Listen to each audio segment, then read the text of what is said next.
সম্মানিত দর্শক এবং শ্রোতাবৃন্দ, আমি যশোরী বাংলাদেশি সেবা পার্টির পক্ষ থেকে আপনাদের সকলকে জানাই সালাম।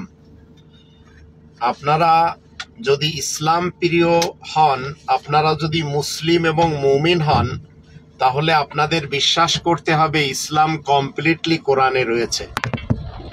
কেউ যদি আপনাদের কাউকে কোরআনের ইসলাম থেকে বের করে নিয়ে আরব ইতিহাসের মোহাম্মদ ইবনে আবদুল্লাহ ইবনে আব্দুল মুত্তালিব ইবনে হাশেমের নামে কোনো হাদিস বলে, মনে রাখবেন এই লোকটি কোরআনের মোহাম্মদুর রসুলুল্লাহর ১ নম্বর শত্রু ছিল এই পৃথিবীতে।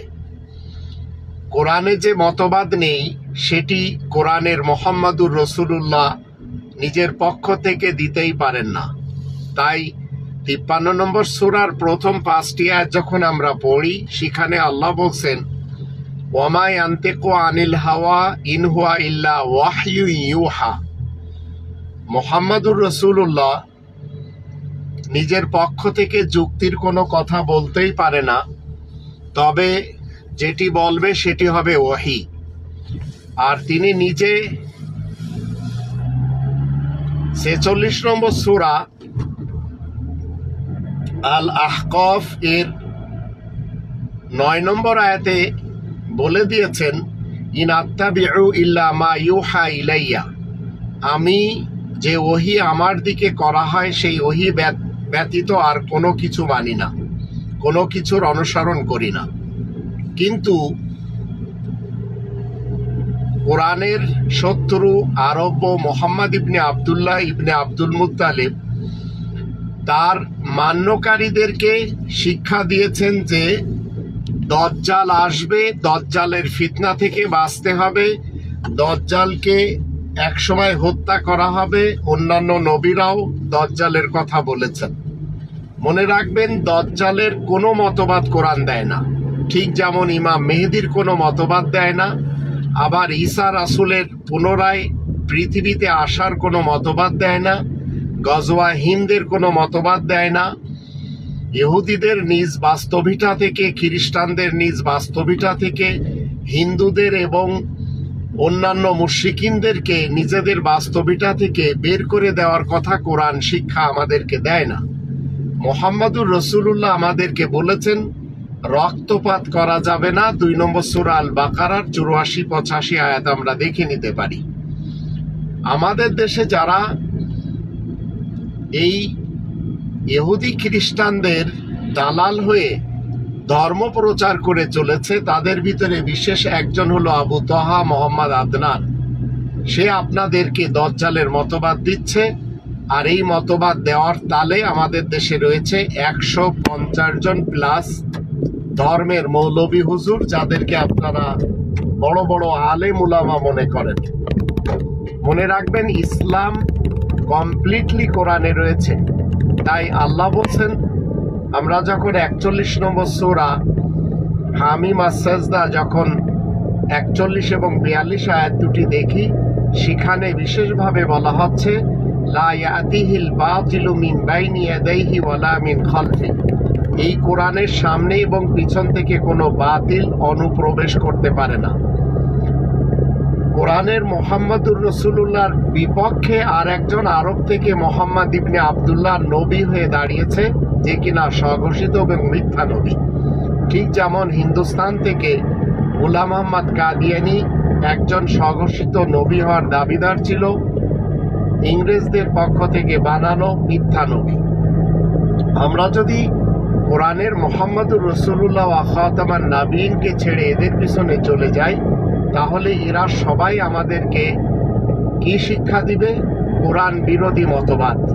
আর এই মতবাদগুলির ভিতরে রয়েছে কবরের আযাব, মুখ ঢাকা বোরকা, টাকনোর নিচে কাপড় পরা যাবে না, মাথায় টুপি পরতে হবে, পাগড়ি পরতে হবে, দাড়ি রাখতে হবে, লম্বা আলখিল্লা পরতে হবে। এই বেশভূষাগুলি মনে রাখবেন এই উলামায়ে কুফফারদের। আবার এরা মনে করে ইমাম মেহেদিকে আনতে হবে, দজ্জালকে আনতে হবে, ঈসা রাসূলকে আনতে হবে, গাজওয়া হিন্দ হতে হবে। এই সব গোলমোল কোরআন বিরোধী মতবাদ দিয়ে আমাদের এই অশিক্ষিত, কোরআন থেকে দূরে থাকা মূর্খ বাঙালিদেরকে এরা সবাই ভয় দেখিয়ে খাচ্ছে। এবার আপনারা শুনুন আবু তহা আদনান হুজুর দাজ্জাল সম্পর্কে যে মতবাদ দিচ্ছে। প্রথমে মুসলিম এবং মুমিন হলে আপনাকে টোটাল মিথ্যা জানতে হবে, অবিশ্বাস করতে হবে। এগুলি যা এরা বয়ান করে, যা আমাদের দেশের উলামায়ে কুফফার যারা বিভিন্ন স্টেজে উঠে শ্রোতাদেরকে নাহমাদুহু ওয়া নুসাল্লি আলা রাসূলিল কারীম বলে স্টার্ট করে, আর ইন্নাহু লাকাউলু রাসূলিন কারীম তারা শোনাতে চায় না। আবার যেসব হাদিস তারা শোনায়, ফাইনালে তারা এই কথাও বলে আও কামা ক্বালা আলাইহিস সালাম, হতে পারে এইভাবে বলা হয়েছে। মনে রাখবেন, এরা সবাই নিজ নিজ জায়গায় এক একটা নিজেরাই দাজ্জাল, নিজেরাই নিজের জালে এবং নিজেদের মতবাদে ধরা খেয়ে বসে আছে। এরা একজনও কোরআনের ইসলামকে প্রমোট করে না। আর এরা যা কিছু করে এটি হচ্ছে এদের ব্যবসা, আর এই ব্যবসা করে এরা খায়। এদের থেকে আপনি আমি যদি দূরে না থাকতে পারি, তাহলে মনে রাখবেন আপনার ভিতরে কোরআনের যে 5টি দাবি যেটি প্রবেশ করাতে হবে, যে 5টি দাবি মতে আপনাকে আমাকে জীবন কাটাতে হবে, সেই 5টি দাবি থেকে এই উলামায়ে কুফফার সমাজ আমাদের এই ছোট্ট স্বাধীন বাংলাদেশে তারা এতটাই সোচ্চার যে কোনোভাবেও আপনাকে কোরআনের 5টি দাবি মানতে দেবে না, সেই মতে চলতে দেবে না। আর সেই 5টি দাবি হলো, প্রথম দাবি শতভাগ কোরআনকে বিশ্বাস করতে হবে। 2 নম্বর দাবি কোরআনের নিজস্ব ভাষায় কোরআন পড়া শিখতে হবে। 3 নম্বর দাবি মাতৃভাষায় কোরআন জানতে হবে। 4 নম্বর দাবি কোরআন মতে জীবন কাটাতে হবে। আর 5 নম্বর দাবি কেবল কোরআনের তাবলীগ করতে হবে। এইগুলি কোরআনের চলমান মুহাম্মদ রাসূল তার সঙ্গী সাথীদেরকে শিক্ষা দেয়। প্রমাণ 2 নম্বর সূরা আল বাকারার 129 নম্বর আয়াত। আবার মুহাম্মদ রাসূলুল্লাহর সঙ্গী সাথী যারা, তারা নিজেদের মধ্যে খুবই রহমদিল হয়। যদিও মোহাম্মদ ইবনে আবদুল্লাহর সঙ্গী সাথীরা বড় বড় যুদ্ধ করেছে, নিজেদের মধ্যে মারামারি কামড়াকামড়ি করেছে, এইসব কোরআন বিরোধী মতবাদ নিয়ে তাই জঙ্গে জামাল, জঙ্গে সিফিন, কারবালার যুদ্ধ অনুষ্ঠিত হয়েছে। আর সেই লোকটি নিজেই যুদ্ধের সেনাপতি ছিল, সেনা নায়ক ছিল, লুটপাট করে খেত, তার কাছে ছিল 21টি স্ত্রী, আর তাদেরকে চালানোর জন্য তার কোনো নিজস্ব কাজ ছিল না, শুধু যুদ্ধ করা ছাড়া। ঠিক একই কায়দায় এই আবু তহা আদনান এই ধর্ম বিক্রি করে খাচ্ছে না। এদের কাছে পুঁজি হলো এদের এই কোরআন বিরোধী মতবাদ। কারণ কোরআনের মতবাদ এরা জানে না, তাই জাতিকে এরা জানতেও দেয় না। এইভাবে আমাদের দেশে উলামায়ে কুফফারদের সংখ্যা 150 জন প্লাস। এখন আপনারা যদি এদের পিছনে যান, কোনোভাবেও কোরআনের এই 5টি দাবির সাথে আপনাদেরকে সম্পৃক্ত করাবে না। এবার আপনারা শুনুন দাজ্জালের মতবাদ নিয়ে। সে যা কিছু ডেলিভারি দিচ্ছে সেগুলি সবই মিথ্যা, টোটালি মিথ্যা। যদি আপনি মানেন, আপনি ইসলামচ্যুত হবেন। আপনাকে মুসলিমদের অন্তর্ভুক্ত কোনোভাবেও এরা হতে দেবে না, কারণ এরা যা কিছু করে, এদের একটি বড় পার্টি এবং ফিরকা এবং সমাজ রয়েছে। মুসলমান শিয়া সমাজ, মুসলমান সুন্নি সমাজ, মুসলমান সালাফি সমাজ। আবার নতুন আর একটি আমরা 100 বছর থেকে দেখছি, কাদিয়ানি মুসলমান। এদের থেকে দূরে থাকতে হবে। এবার শুনে নিন কোরআন বিরোধী দাজ্জালের মতবাদ কি সুন্দর করে এই আবু তহা আদনান বলেই চলেছে। দাজ্জাল কি মানুষ না জিন নাকি? দাজ্জাল কে? এটা ফেরেশতা নাকি জিন না মানুষ? কি এটাও একটা প্রশ্নের বিষয়। কিভাবে দেখুন, আল্লাহ নবী সাল্লাল্লাহু আলাইহি ওয়াসাল্লাম বলছেন, নূহ আলাইহিস সালামের সময়ও নূহ আলাইহিস সালাম তার কওমকে দাজ্জাল সম্পর্কে সতর্ক করেছেন। তার মানে পৃথিবীর সূচনা থেকে সে পৃথিবীতে ছিল।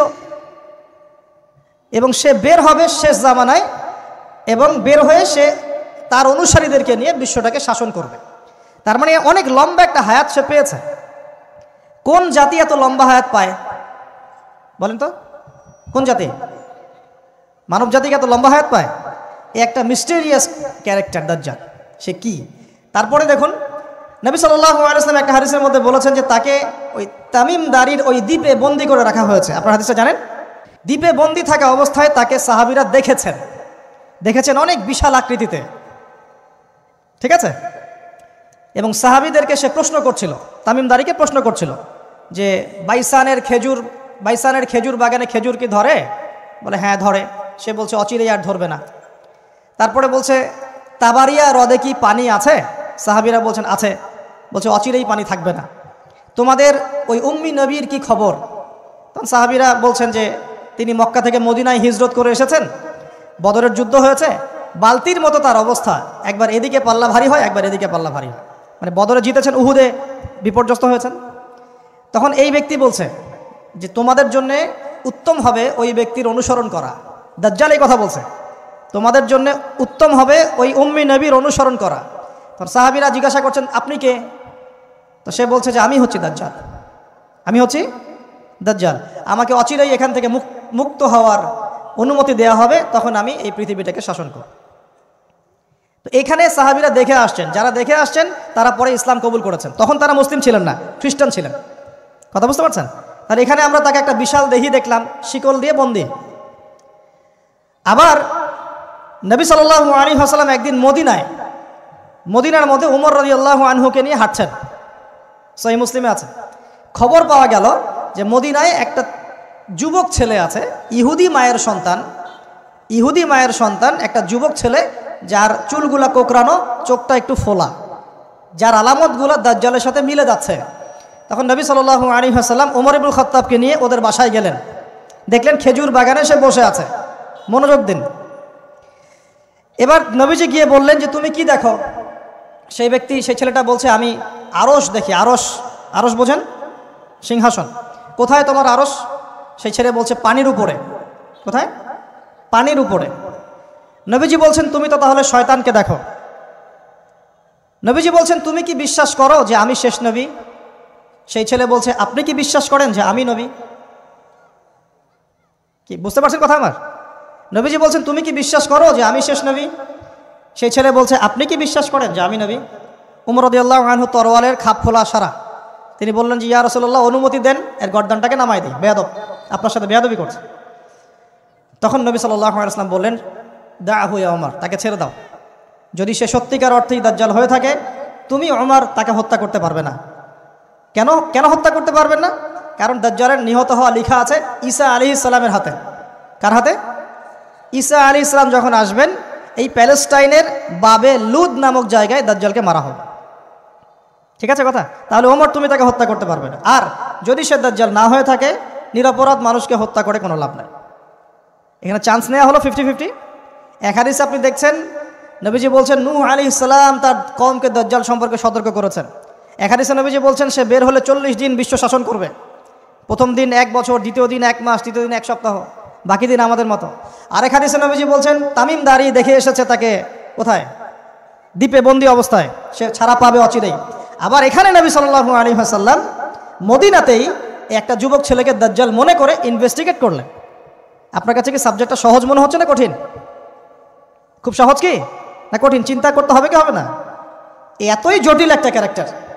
শুধু তাই না, নবীজি আরও বলছেন সে যখন বের হবে, 4টা জায়গার কথা পাওয়া যাচ্ছে হাদিসে। 4টা জায়গা কোত্থেকে বের হবে। এখানে কিন্তু নবীজি মদিনাতে তাকে খুঁজলেন, ইনভেস্টিগেট করলেন। আবার আরেকটা হাদিসে নবীজি বলেছেন সে যখন বের হবে শেষ জামানায়, তখন মক্কায় ঢুকতে পারবে না, মদিনায় ঢুকতে পারবে না। আপনারা হাদিসটা জানেন না? আলেমরা তো জানেন। মক্কাতেও ঢুকতে পারবে না, মদিনাতেও ঢুকতে পারবে না। খোলা তরোয়াল নিয়ে ফেরেশতারা দাঁড়িয়ে থাকবেন। আবার সেই নবী মুহাম্মদ সাল্লাল্লাহু আলাইহি ওয়াসাল্লাম মদিনাতে এই ছেলেটাকে দাজ্জাল ভাবছেন, ইনভেস্টিগেট করছেন। তার মানে তারা সতর্ক ছিলেন। এই ছেলের নাম ছিল ইবনে সাইয়্যিদ। কি নাম? ইবনে সাইয়্যিদ, নাম মনে রাখবেন। এও একটা বিস্ময়কর ক্যারেক্টার। আবার সেই নবী সাল্লাল্লাহু আলাইহি ওয়াসাল্লাম বলেছেন শেষ জামানাতে দাজ্জাল বের হবে খোরাসান থেকে। কোন জায়গা? খোরাসান। খোরাসান বলতে কোন জায়গা? এটা মূলত এর হার্ট হচ্ছে আফগানিস্তান, এর পাশে এই যে বেলুচিস্তান, এই যে উজবেকিস্তান, ইরানের কিছু অংশ, এই পুরো জায়গাটা, শুধু একটা দেশ না, পুরো জায়গাটা এর হার্ট হচ্ছে আফগানিস্তান। খোরাসান থেকে বের হবে। আরেক হাদিসে নবীজি বলছেন সে ইস্পাহান থেকে বের হবে। কোন জায়গা? ইস্পাহান। এখন ইরানে, ভৌগোলিক বিষয়ে যখন তখন চেঞ্জ হয়ে যায়, হয় কি না? আগে কি ইরাক ইরান এরকম পার্ট ছিল? আগে কি এভাবে এই 52টা দেশের ভাগ ছিল? লেবানন, জর্ডান, সৌদি আরব, ইরাক ইরান এরকম ভাগ ছিল না? এক অঞ্চল ছিল শাম, একটা হেজাজ, একটা নাজদ, এরকম আর কি ভাগ ছিল। তো এটা চেঞ্জ হয়। তো ওই হাদিসে আসছে ইস্পাহান থেকে একটাতে, আরেকটাতে আসছে ইরাক এবং শাম। ইরাক এবং শাম, শাম বলতে বোঝাচ্ছি এই পুরো প্যালেস্টাইন, লেবানন, জর্ডান, পুরো অঞ্চলটাই শাম। আর ইরাক তো আপনারা জানেন। ইরাক এবং শামের মাঝখানের একটা রাস্তা থেকে বের হবে। 3টা জায়গা। আরেকটা 4 নাম্বার খাল্লা, খাল্লা নামে একটা জায়গা থেকে সে বের হবে। আর এই খাল্লা আপনি গুগলে সার্চ দিয়ে পাবেন না। গুগলের সাথেও দাজ্জালের অনুসারীদের একটা সম্পর্ক আছে, আপনার ফেসবুকের সাথেও আছে, প্রযুক্তিগুলোর সাথেও আছে, নিউক্লিয়ার ওয়েপেন্সের সাথেও আছে, বর্তমান ব্যাংকিং সিস্টেমের সাথেও আছে, এবং বর্তমান গ্লোবাল পলিটিক্যাল অ্যাফেয়ার্সের সাথেও দাজ্জালের অনুসারীদের সরাসরি সম্পৃক্ততা আছে। আমি বলি নাই দাজ্জালের সম্পৃক্ততা আছে, দাজ্জালের অনুসারীদের সরাসরি সম্পৃক্ততা আছে। ওই যে 4টা জায়গার কথা বললাম, সে বের হবে ইত্যাদি ইত্যাদি। এবার সে মানুষের রূপ ধরে আমাদের সমাজে প্রবেশ করবে এবং তার অনুসারীদেরকে নিয়ে ম্যাসাকার করা শুরু করবে। কিন্তু মুসলিমদের মধ্যে একটা বাহিনী শেষ পর্যন্ত তার সাথে যুদ্ধ করতে থাকবে, শেষ পর্যন্ত। লা তুকাতিলুনাল ইয়াহুদ। এমনকি গাছের পিছনে ওরা লুকালেও আল্লাহ নবী বলছেন যে গাছ পাথর কথা বলবে, আমার পিছনে আছে, এসো মেরে যাও। হতে হতে হতে হতে যখন মুসলিমরা একটু কোণঠাসা, আল্লাহ পাক পাঠাবেন আসমান থেকে ওই মাসিহকে, যে মাসিহকে তারা চিনতে পারে নাই। আর ওরা যাকে মাসিহ মনে করছে, তাহলে এই মাসিহটা কে? এ মিথ্যা মাসিহ, মাসিহুদ দাজ্জাল। কথা বুঝতে পারছেন? তাহলে সবচেয়ে বড় প্রতারণার শিকার কারা হচ্ছে? এই ইহুদিরাই। এই বিশ্বের সবচেয়ে বড় প্রতারণার শিকার তারাই হচ্ছে।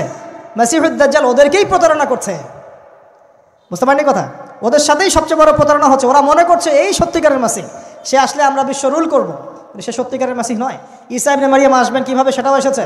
2 জন ফেরেশতার কাঁধে ভর দিয়ে তিনি নামবেন শাম অর্থাৎ সিরিয়ার দামেস্ক শহরের মধ্যে। কোন শহর? দামেস্ক। এই জায়গাগুলো খুব বরকতময়। আল্লাহ নবী দোয়া করেছেন, আল্লাহ শামে বরকত দাও, আল্লাহ ইয়েমেনে বরকত দাও, আল্লাহ শামে বরকত দাও, আল্লাহ ইয়েমেনে বরকত দাও। আর মুসলমানরা বলছিল, আল্লাহ রসুল আমাদের নাজদেও বরকত দিতে বলেন, আমাদের নাজদেও বরকত দিতে বলেন। আল্লাহ নবী বলছেন যে নাজদে বরকত না, বরং ওখান থেকে ভূমিকম্প বের হবে, ওখান থেকে শয়তানের শিং বের হবে। চিন্তা করে, ওই যে বললাম নাজদিরা তুর্কিদের বিরুদ্ধে যুদ্ধ করেছিল, অটোম্যান এম্পায়ারের বিরুদ্ধে যুদ্ধ করেছে ব্রিটেনের সাথে হাত মিলিয়ে। ওরাই এখন সারা বিশ্ব, বাংলাদেশে এদের লেসপেন্সার আছে বহুত, বাংলাদেশে এদের বহুত লেসপেন্সার আছে। তারা বলে, ওই যে দেখবেন যে যখনই আমরা এগুলো নিয়ে আপনাদেরকে সচেতন করতে চাই, মানে এরা তো খারাজি হয়ে গেছে, উগ্র হয়ে গেছে, এই হয়ে গেছে, সেই হয়ে গেছে, এভাবে করে গভর্নমেন্ট প্রশাসন সবার কাছে আমাদেরকে বিতর্কিত করার চেষ্টা করে। অথচ আমরা কি কারো শত্রু? আমরা কি এই আলোচনাগুলো করে ওয়ার্ল্ডের প্রেক্ষাপট বদলাতে পারবো? পারবো না। কিন্তু আমাদের প্রজন্মকে আমরা জানাতে তো পারবো, যাতে তারা আসসালামু আলাইকুম। ওয়ালাইকুম আসসালাম রহমতুল্লাহ। প্রশ্ন করেছেন, আহলে হাদিস আর আহলে কোরআনের মধ্যে কি কোনো পার্থক্য আছে? আকাশ জমিন পার্থক্য রয়েছে। আহলে কোরআন আমাদের ভারত, বাংলাদেশ, পাকিস্তানের ভাষায় ওদেরকে বলা হয় যারা হাদিস অস্বীকার করে, হাদিসের প্রামাণিকতাকে অস্বীকার করে। হাদিস দলিল প্রমাণ নয় শরীয়তের, শুধু কোরআনের উপর আমল করব। কোরআনের উপর আমল করা অসম্ভব। কোরআনে কোথাও 5 ওয়াক্ত সালাতের কথা স্পষ্ট ভাষায় নেই। কোরআনে কারিমে 5 ওয়াক্ত সালাতের আজানের কথা নেই, একামতের কথা নেই। কোনখান থেকে সালাত শুরু হবে, কিয়াম, রুকু, সুজুদ, বৈঠক ইত্যাদি, এক রাকাতে কয়টি সেজদা, কোথাও কোরআনে আছে? সুতরাং আহলে কোরআন যারা, তারা মুসলিম নয়। আহলে কোরআন তারা মুসলিম নয়। যারা পুরোপুরি কোরআন মানে হাদিসকে অস্বীকার করে, শুধু কোরআন মানবো, তারা কাফির। আর যারা আংশিক হাদিস অস্বীকারী, হাদিস অস্বীকারী, যা মুনকারিন হাদিস, হাদিসের প্রামাণিকতা অস্বীকারী, তারা 2 ভাগ বিভক্ত। মুনকারি হাদিস কুল্লি, হাদিস অস্বীকারী পূর্ণভাবে, তারা হচ্ছে আহলে কোরআন। আরবরা ওদেরকে কোরআনিউন বলে, কোরআনি বলে, কারণ আরবদের কাছে আহলুল কোরআন হচ্ছে হাফেজ কারিরা। হাদিসে রয়েছে আহলুল কোরআন আহলুল্লাহ হুম খাসাতুহু। কিন্তু ভারত উপমহাদেশে যেহেতু এই ফিতনা, হাদিস অস্বীকার করার ফিতনা পাকিস্তান থেকে ছড়িয়েছে, ভারত পাকিস্তান থেকে, আর সেটা বাংলাদেশেও পৌঁছেছে। বাংলাদেশে আহলে কোরআন এক শ্রেণীর লোকেরা রয়েছে মুতাজিলা, এদের গুমরাহি থেকে আল্লাহ বাংলা ভাষাভাষী মুসলিমদের মুমিন মুমিনাতদেরকে রক্ষা করেন এবং তাদের যারা পৃষ্ঠপোষক তাদের সাথে আছে আল্লাহ তাদেরকে লাঞ্ছিত অপদস্থ করেন এবং তাদেরকে ছিন্ন ভিন্ন করেন। তো কোরআন মানব আর হাদিস মোটে মানব না, এরা মুসলিম নয়। কারণ মুসলিম থাকতেই পারে না, এবাদবন্দি করতেই পারে না, দিনের বিধিবিধান পালনই করতে পারবে না, জাকাত নেশাব কিছুই নেই কোরআনে কারিমে, কোনোটাই পালন করতে পারবে না। জি, পক্ষান্তরে আংশিকভাবে যারা হাদিস অস্বীকার করে, মওদুদিবাদী যারা, অনেক হাদিস অস্বীকার, সহিহ বুখারী হাদিস অস্বীকার করেছে। জি হ্যাঁ, জাসাসার হাদিস অস্বীকার, কিয়ামতের লক্ষণের হাদিস অস্বীকার করেছে। এইরকমই ইব্রাহিম আলাইহিস সালামের সালাসু কাযিবাতের হাদিস বুখারীতে রয়েছে, অস্বীকার করেছে। তো আংশিক মুনকারি হাদিস, আংশিক এইরকম মযহাবের মুকাল্লিদরা সহিহ হাদিসকে অস্বীকার করেছে আর তারা গায়ের জোরে সেই হাদিসগুলির অপব্যাখ্যা করেছে। এরাও আংশিক মুনকারিনী হাদিস, এরা গুমরাহ বলা যাবে এদেরকে, কিন্তু তারা মুসলিম ফিরকা, তারা মুসলিম ফিরকার গুমরাহ। জি, প্রোফাইল পিকচার হিসেবেও নিজেদের ছবি সেট করা জায়েজ নাই। এই ছাত্র শিবির আল্লাহর হাবিব সাল্লাল্লাহু আলাইহি ওয়াসাল্লাম যদি আজকে জীবিত থাকতেন, উনাকে সেভ করার জন্য আবু বকর, ওমর, ওসমানদের মতো শিবিরের ছেলেরাই চারদিকে দাঁড়িয়ে যেত। আল্লাহর হাবিব যদি আজকে উহুদের ময়দানের মতো কষ্টে পড়ে যেতেন, আমির হামজার মতো ছাত্র শিবিরের ছেলেরাই নিজের কলিজা দিতে রাজি হয়ে যেত। এটা আমরা বিশ্বাস করি। ক্লাস 6-এ এসে যখন ছাত্র শিবিরের দাওয়াত পেয়েছি, তখন আল্লাহর কাছে তওবা করেছি, অসংখ্যবার, এখনো করছি বলি। হ্যাঁ, তখন আমি নাবালেগ ছিলাম, হয়তো আল্লাহ ওই গুনাহগুলো লিখেননি, কারণ আমি তো ক্লাস 6-এ এসে শিবির শুরু করলাম। কিন্তু শিবির সম্পর্কে এই মন্দ ধারণা আল্লামা সাইদি, গোলাম আজমকে ইহুদি বলা আমি ছোট্ট বয়সে বলেছি, হয়তো আমলনামা তখনও ফেরেশতা খোলেনি। তারপরও তওবা করেছি যে কাদের ব্যাপারে কি বলেছি। অথচ ইসলামী ছাত্র শিবির যখন থেকে করি, তখন থেকেই ছোট্ট কাল থেকে সে ক্লাস 6 থেকে শিখেছি আমাদের আদর্শ শুধু একজন মুহাম্মাদুর রাসূলুল্লাহ সাল্লাল্লাহু আলাইহি সাল্লাম। এবং ইসলামী ছাত্র শিবির আমাদেরকে ছোট্ট কাল থেকে ইসলামের পথে ডেকেছে, বলেছে আসো মুক্তির মোহনায়, আসো ইসলামের ঠিকানায়, আসো রাসূলের আদর্শ জীবন গড়ি, রাসূলের আদর্শে উজ্জীবিত হই, সাহাবায়ে কেরামের আদর্শকে জীবনে লালন করি। আল্লাহর হাবিব সাল্লাল্লাহু আলাইহি সাল্লামকে জানা এটা সৌভাগ্যের ব্যাপার, ওনাকে মানা এটা আরো বেশি সৌভাগ্যের ব্যাপার। প্রিয় নবীকে জানতে পারা এবং মানতে পারা এটা আল্লাহ তাআলার সিলেক্টেড পারসন ছাড়া অন্যদের পক্ষে সম্ভব নয়। তার সবচেয়ে বড় প্রমাণ তো আবু তালেব নিজে, আবু লাহাব নিজে। যে রাসূলুল্লাহ সাল্লাল্লাহু আলাইহি ওয়াসাল্লামের জন্মে যে আবু লাহাব আনন্দিত হলেন, যে তিনি তার দাসী সুয়াইবাকে আব্দুল্লাহর ছেলে হয়েছে, এই খবর শুনে দাসত্ব থেকে তিনি মুক্তি দিলেন, তিনি হলেন প্রিয় নবীর সবচেয়ে বড় দুশমন। এবং রাসূলুল্লাহ সাল্লাল্লাহু আলাইহি ওয়াসাল্লাম যখন তিনি নবুয়তের দাওয়াত দিলেন, কালেমার কথা বললেন, তখন এই চাচাই কিন্তু সবার আগে পাথর মেরেছিল। তাহলে যেই লোকটি রাসূলের জন্মে আনন্দিত হয়ে দাসী মুক্তি দিল, কিন্তু সে রাসূলের জীবন চরিত সে গ্রহণ করতে পারেনি, উল্টা বিরোধী হয়ে গেল। এর মানে কি দাঁড়ালো? আল্লাহ তাকে সৌভাগ্য দেননি। রাসূলুল্লাহ সাল্লাল্লাহু আলাইহি ওয়াসাল্লাম 8 বছর বয়সে তিনি বাবা, মা, দাদা 3 জনকে একসাথে হারালেন। জন্মের আগে বাবা, 5 বছর বয়সে মা, 8 বছর বয়সে দাদা। প্রিয় নবীজি সাল্লাল্লাহু আলাইহি ওয়াসাল্লাম আশ্রয় নিলেন যে চাচার কোলে, তিনি হলেন আবু তালেব। রাসূলুল্লাহর বয়স যখন 50, আবু তালেব তখন ইন্তেকাল করেন।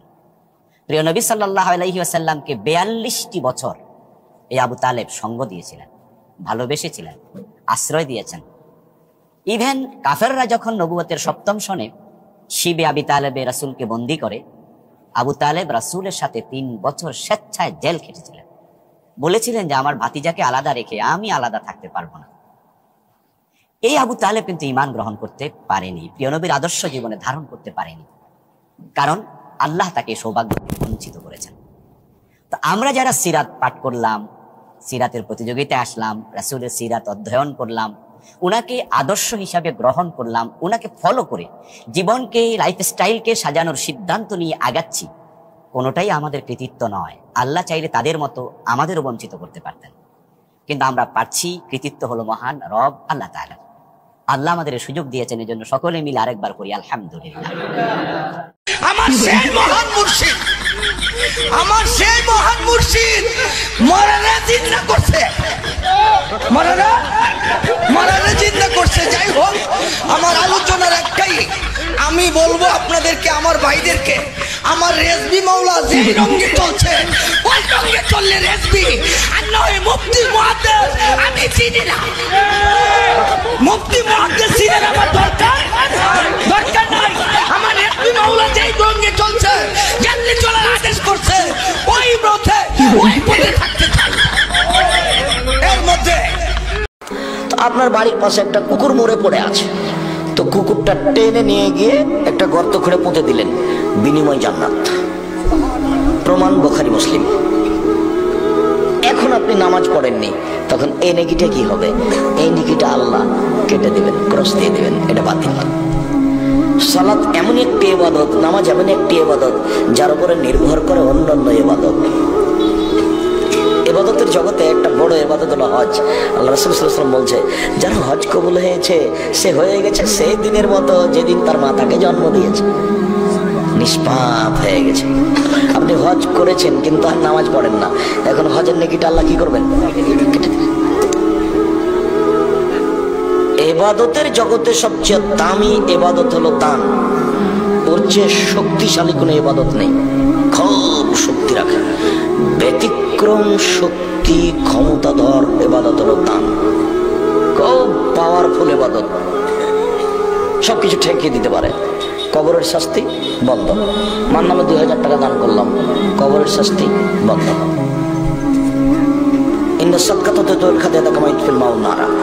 দান মানুষের পাপকে মিটিয়ে দেয়, পানি যেমন আগুনকে নিভিয়ে দেয়।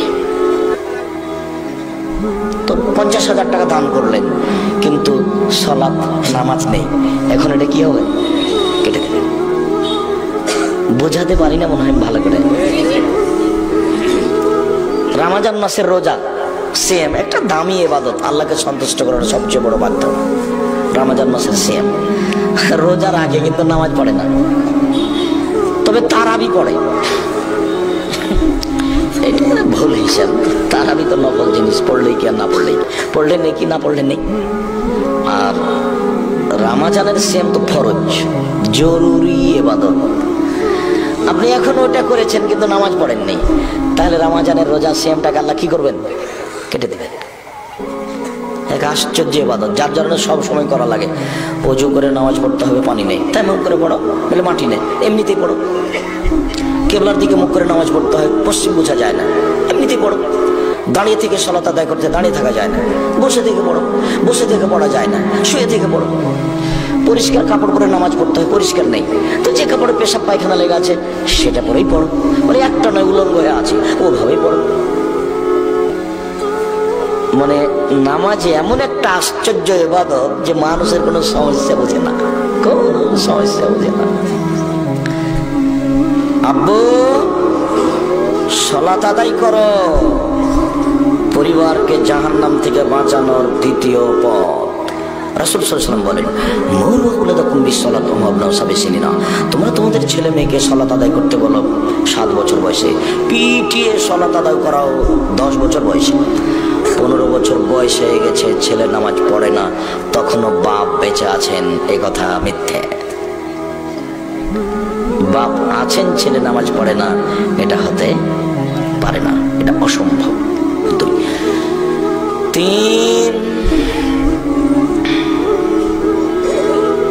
ইকরাহুল কালামা বাদাল ইশাই, ইকরাহুন নামা, ইকরাহুল কালামা বাদাল ইশাই ওয়া ইকরাহুন নামা ক্বাবলাল ইশাই।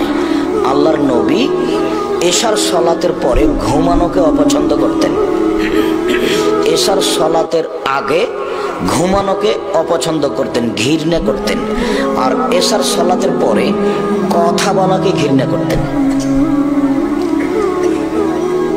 বাপ মায়ের জন্য পরিবারের উপরে জরুরি কাজ, এশার সালাতের পূর্বে কেউ ঘুমাতে পাবে না, এশার সালাতের পরে কেউ গল্প করতে পাবে না। রাত 12টার সময়তে ছেলে আড্ডা পিটে কোথা থেকে আসলো, তখন মায়ে বলছেন, আব্বু আব্বু আব্বু তোমার জন্য খানা পানি শোকেজে সাজিয়ে রেখেছি, আব্বু তুমি খেয়ে নাও। মা একবার বললো না যে তুই কোথায় গেছিলি এত রাত্রে কেন? না, ও বাপ মা নয়, ওর বাপ ওর বিবাহ দিয়েছে, বউয়ের কাছে গেছে, তাই ছেলে হয়ে গেছে। ও এমনিতে বাপ হয়েছে, ও নিজে জানে না কিভাবে বাপ হওয়া লাগে। মায়ে বাপে বিবাহ দিয়েছে, বেটির স্বামীর কাছে গেছে, তাই বাচ্চা হয়েছে, এই জন্য মা। আসলে মা কাকে বলে তার জানা নেই। কয়েক মিনিট পরে আপনাকে আমি বাপ মা দেখাচ্ছি, বাপ মা কাকে বলে। আপাতত এইখানে রাখলাম 3 নম্বর স্তরে, যে বাপ মা বেঁচে থাকলে ছেলে মেয়ে এশার সালাতের পূর্বে ঘুমাতে পাবে না, আর এশার সালাতের পরে ছেলে মেয়ে গল্প করতে পাবে না, আড্ডা পিটতে পারে না, দোকানে বসে গল্প গুজবে লিপ্ত হতে পারে না, টিভি নিয়ে বসে দিন কাটাতে পারে না। 4, রাসূল সাল্লাল্লাহু আলাইহি সাল্লাম বলেন, মান কানাত লাহু ওয়ালিদা ফাআল্লামাহা ফাহসানা তালিমাহা ওয়া আদাবাহা ফাহসানা তাদিবাহা ফালাহু আজরান। কারো যদি কাজের মেয়ে থাকে তাহলে সে কাজের মেয়েকে শিখিয়ে দিবে, সুন্দর শিখিয়ে দিবে, শিষ্টাচার শিখিয়ে দিবে, সুন্দর শিষ্টাচার শিখিয়ে দিবে, তাহলে তার ডবল নেকি। এতক্ষণ পর্যন্ত কাজের ছেলে মেয়েকে শিখাতে হবে মালিককে, এই কথা বলা হলো বুখারী মুসলিমে। এবার আবু দাউদের হাদিস, জি আপনাকে বলছি, এদিকে শোনেন, আপনাকে বলছে, এই মেয়ে কথা বলছো কেন? চুপ থাকো, শরম হয় না? তুমি ক্লাস 10-এ পড়ো, তোমার মাথায় কাপড় নেই, লজ্জা করো না কেন? তোমার বাপ তো কাপুরুষ, জন্ম দিয়েছে, দায়িত্ব পালন করতে হবে সেটা জানে।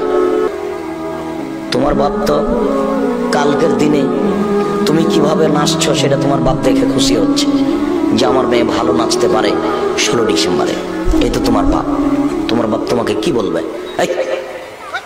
তুমি যেদিন ক্লাস 8-এ উঠেছ সেদিন তোমার হাইজ হয়েছে, তোমার বিবাহ হলে 2টা বাচ্চা হতো, তুমি 2 ছেলের মা, এই বয়স তোমার, তুমি কি করে মাথায় কাপড় না দিয়ে এখানে বসে আছো শীতের দিনে? তোমার মা তোমাকে দেখে না, তোমার বাপ দেখে না? এদিকে দেখো, তোমার বাপের ব্যাপার আল্লাহ রাসূল বলছেন, মান ওয়ালাদালাহু ওয়ালাদুন, কারো যদি ছেলে মেয়ে জন্ম নেয়, ফাল ইহসান ইসমাহু, সেজন্য একটা সুন্দর নাম রাখে, ও আদাবাহু, সেজন্য তাকে সুন্দর শিষ্টাচার শিখিয়ে দেয়। সুন্দর নাম, নাম রেখেছে আহমদ, আর ডাকে টুরু বলে, টুরু বা টুনু বা টুরু, যেটা হোক, বা টুটুল। কত খারাপ বাপ মা, ওর স্বভাবই খারাপ, ও বাপ মাই নয়, ও ঘৃণিত বাপ মা, ও মা চাঁপাইনবাবগঞ্জের ভাষাতে হস্তিনী মহিলা। যত খারাপ স্বভাব আছে সব এই বাপ মায়ের।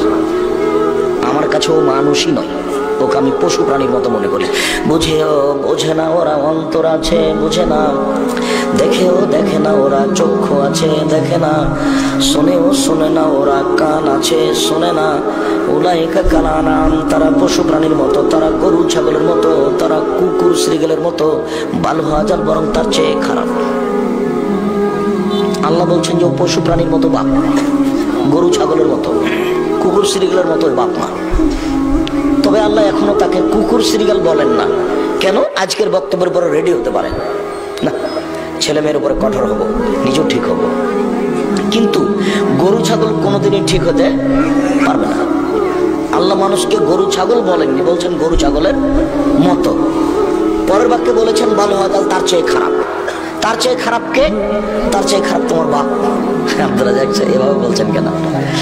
আপনাকে কত সম্মান করে ডেকে নিয়ে এসেছেন, আপনি বলছেন আমার বাপ কুকুর শ্রীগালের চেয়ে খারাপ।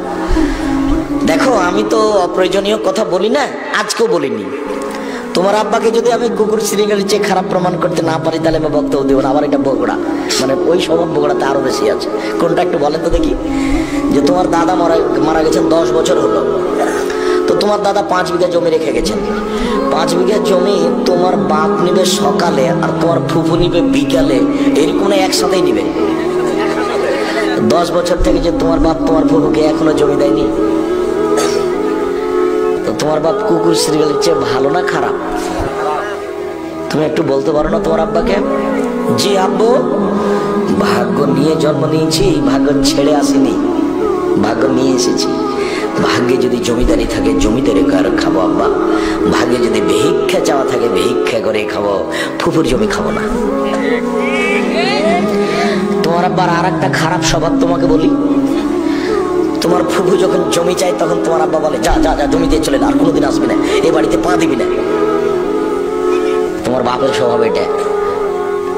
ও কি তোমার বাপের জমি চাচ্ছে না, ও তার বাপের জমি চাচ্ছে, ওর বাপের জমি চাচ্ছে।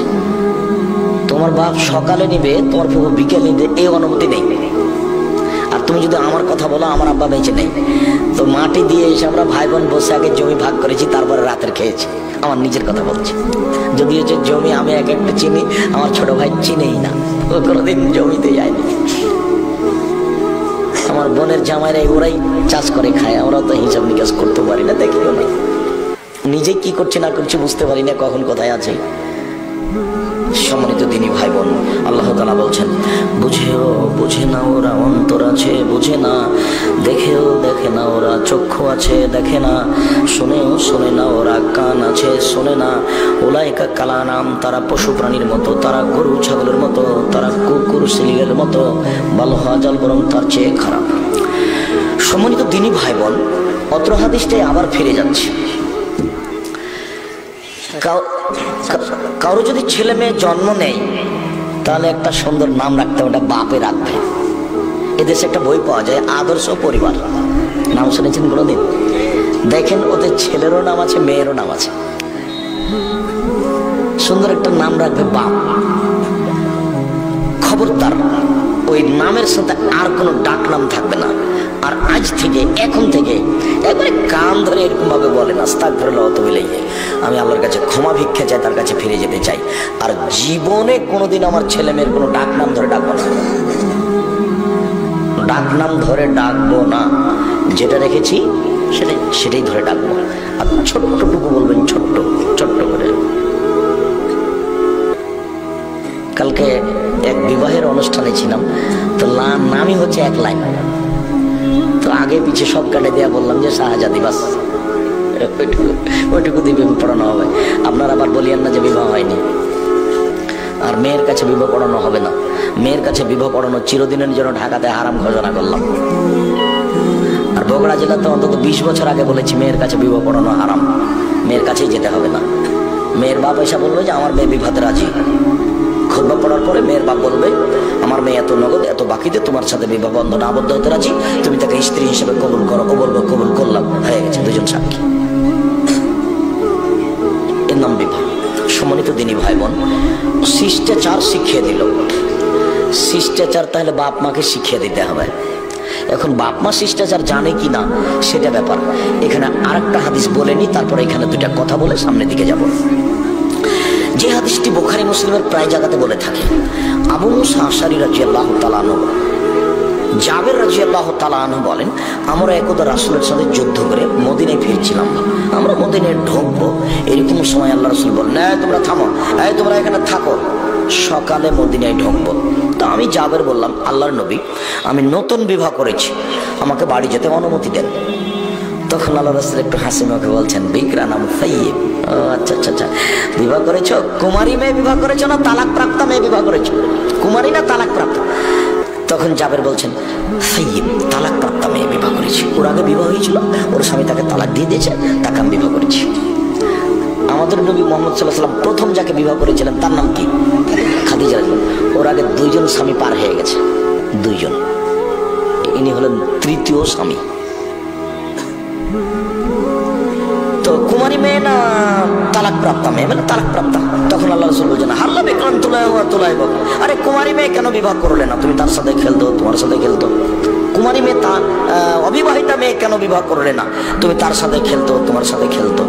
রাসূল সাল্লাল্লাহু আলাইহি ওয়াসাল্লাম এই পর্যন্ত বললেন। এবার জাবের রাদিয়াল্লাহু তাআলা কি বলেন তা শুনেন। এবার জাবের বলছেন, আল্লাহ রাসূল শুনেন, আমার আব্বা উহুদের যুদ্ধে শহীদ হয়েছেন 6 জন মেয়ে রেখে। আমার বাপ উহুদের যুদ্ধে মারা গেছেন 6 জন মেয়ে রেখে। আমার 6 জন বোন আছে।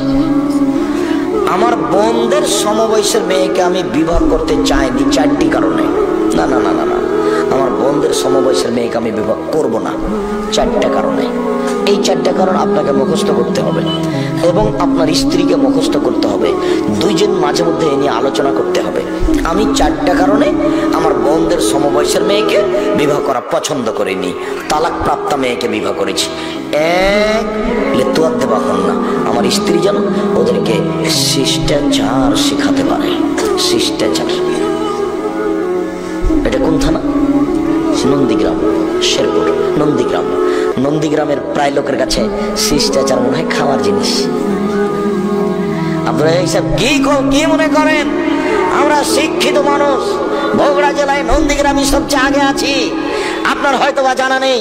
আমিও বলছি আচ্ছা ঠিক আছে, তাই হলো। বগুড়া জেলায় নন্দীগ্রামই সবচেয়ে আগে আছে শিক্ষা দীক্ষার দিকে। দেখা যাবে আজকে থেকে শিষ্টাচার কাকে বলে। যত খারাপ শিষ্টাচার সবকে পা দিয়ে ঢলে দিতে হবে আজকে।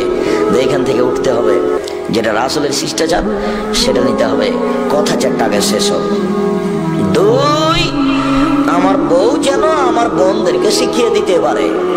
3, আমার বউ যেন আমার বোনদের মাথার চুল চিরুনি করে দিতে পারে। 4, আমার বউ যেন আমার বোনদের উপরে সবসময় প্রস্তুত রেডি থাকতে পারে। কোথায় গেল? কি করলো? খেয়েছে? পড়তে বসেছে? কোথায় কি করে? ঠিকঠাক আছে? বাংলাদেশ জামাত ইসলামী ও ছাত্র শিবির মানুষকে ইসলামের দিকে ডাকে, তাহলে জামাতকে সমর্থন করা যাবে কি? ইসলামের দিকে ডাকে, তাই না? হ্যাঁ, ক্ষমতার দিকে ডাকে, তাই না? জামাত ইসলামের এক নেতা বক্তব্যের মধ্যে বলছে যে নারীরা যেভাবে চলছে ওইভাবেই চলবে, সবার কে বোরকা পরতে বাধ্য করবেন? যে পড়বে না পড়বে না, যে পড়বে পড়বে। বুঝলেন? আমি আপনাদের অনুরোধ করে, দয়া করে ইসলামের স্বাতন্ত্র্যটাকে আপনারা নষ্ট করেন না।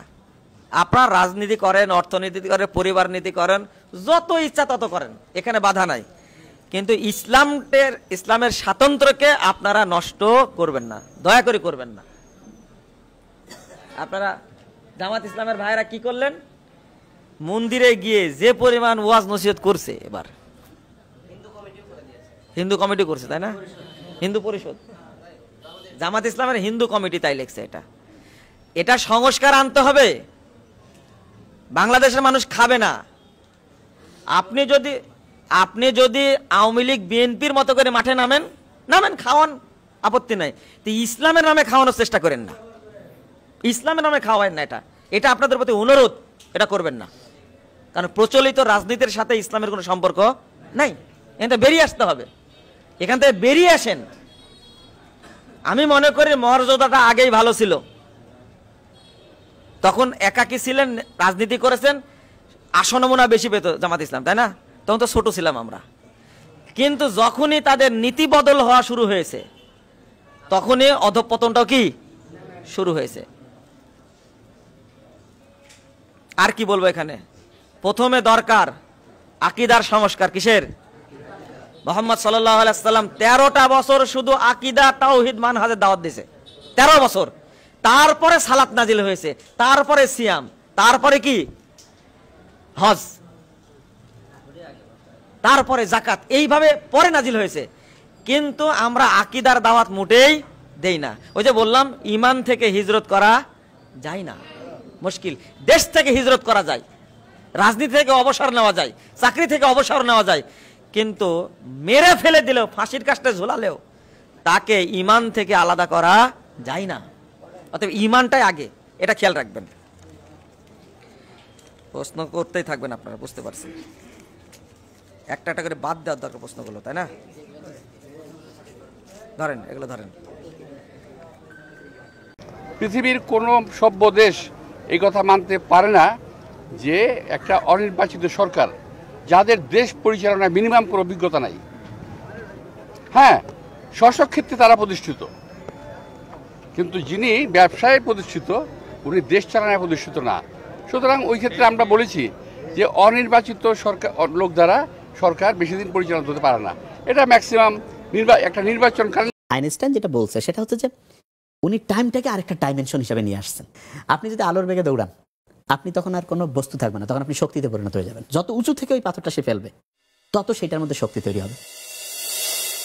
মেরাজের ঘটনা নিয়ে আপনি বলতে চাচ্ছিলেন। আচ্ছা, মেরাজের যে ব্যাপারটা, এটা আগেকার সময় তো পুরো অলৌকিক মনে হতো না, যে মোহাম্মদ সাল্লাম কোথা থেকে কোথায় গেল, সিদরাতুল মুনতাহা গেল, দেখা হইলো নবীদের সাথে, নামাজের ব্যাপারটা আসলো, জান্নাত জাহান্নাম দেখলো, এসে দেখতেছে যে পানি গোড়ায় পড়তেছে, যে অজুর পানিটা অনেক পড়ে গেছে সে পানি এক করিয়ে আছে। তো এটা হাউ ইজ ইট পসিবল, ঠিক না? আচ্ছা, তো এটা নরমালি যে কেউ আগে বলতো যে না এটা তো ভাই সম্ভব না, নরমালি তো এটাই মনে হবে।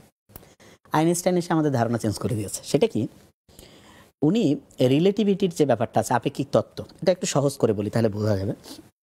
আপেক্ষিক তত্ত্বের কিন্তু দুইটা অংশ আছে, একটা হচ্ছে জেনারেল রিলেটিভিটি আর একটা হচ্ছে স্পেশাল রিলেটিভিটি। তার মানে আপেক্ষিক তত্ত্বের দুইটা টাইপ আছে, একটা হচ্ছে বলা যেতে পারে জেনারেল মানে হচ্ছে, আর একটা হচ্ছে স্পেশাল বিশেষ। তা ওনার এই দুইটা তত্ত্ব নর্মালি তো বুঝতে গেলে কঠিন মনে হবে, একটু সহজ করে যদি বলি কীরকম হইতে পারে। ধরা যাক আমরা এই যে এখানে যে প্রোগ্রামটা করছি, এইটা ধরা যাক যে একটা নবযানের মধ্যে আছে এবং এই নবযানটা অ্যাবসলিউটলি আলোর বেগে দৌড়াচ্ছে। তাহলে আমরা ধরা যাক যে প্রোগ্রামটা শুরু করেছি অ্যাবসলিউটলি ধরা যাক যে রাত 10টায়, 1 ঘন্টা টানা আলোর বেগে এই গোটাল এই স্টুডিওর মধ্যে আমরা যাচ্ছি।